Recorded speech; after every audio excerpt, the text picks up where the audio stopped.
సర్వసాధారణంగా జరిగేది ఏమంటే ఇల్లీగల్ స్ట్రక్చర్స్ విషయంలో చాలా మంది ఏం చేస్తారు అధ్యక్ష, ముందే మమ్మల్ని మీరు హౌస్ నెంబర్ ఏంటని తిరుగుతారు జిహెచ్ఎంసీ ఆఫీస్ చుట్టూ, లేదా వాటర్ కనెక్షన్ ఏంటని తిరుగుతారు.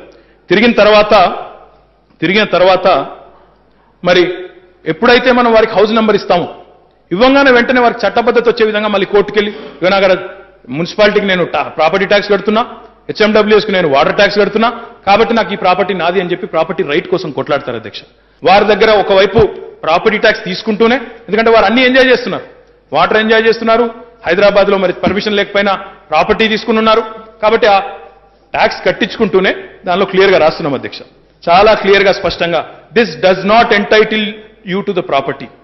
ఇది కట్టినంత మాత్రాన నీ ప్రాపర్టీ నీకు వచ్చినట్టు కాదు, నీకు దఖలు పడదు అని చెప్పి స్పష్టంగా మరి ఒక రిఫార్మ్ కూడా తీసుకుని వచ్చాం అధ్యక్ష. ఇవన్నీ కూడా తీసుకొచ్చాము, ఇంకా కూడా చాలా తీసుకురావాలని ఆలోచనలు ఉన్నాం. దయచేసి ఆలోచించండి, ఇటు 150 ఫీట్లు అటు 150 ఫీట్లు అంటే 1,50,000 ఇండ్లు, 55 కిలోమీటర్ల పరిధిలో 1,50,000 కుటుంబాలు ఇవాళ దెబ్బతినబోతా ఉన్నాయి. ఒక్క మీ రాజేంద్ర నగర్ నియోజకవర్గంలో 10,000 ఇండ్లు కావచ్చు తమ్ముడు కార్తీక్ రెడ్డి చెప్పినట్టు, కానీ వాస్తవానికి 1,50,000 ఇండ్లను 1,50,000 కుటుంబాలను రోడ్డున పాడేసి ఏం సాధిస్తావు రేవంత్ రెడ్డి గారు? 16,000 కోట్లతో మేము డీటెయిల్ ప్రాజెక్ట్ రిపోర్ట్ నీకు ఇస్తాం, ఒక్క ఇల్లు కుల్లగొట్టకుండా మేము చూపెడతాం, చేయి దమ్ముంటే.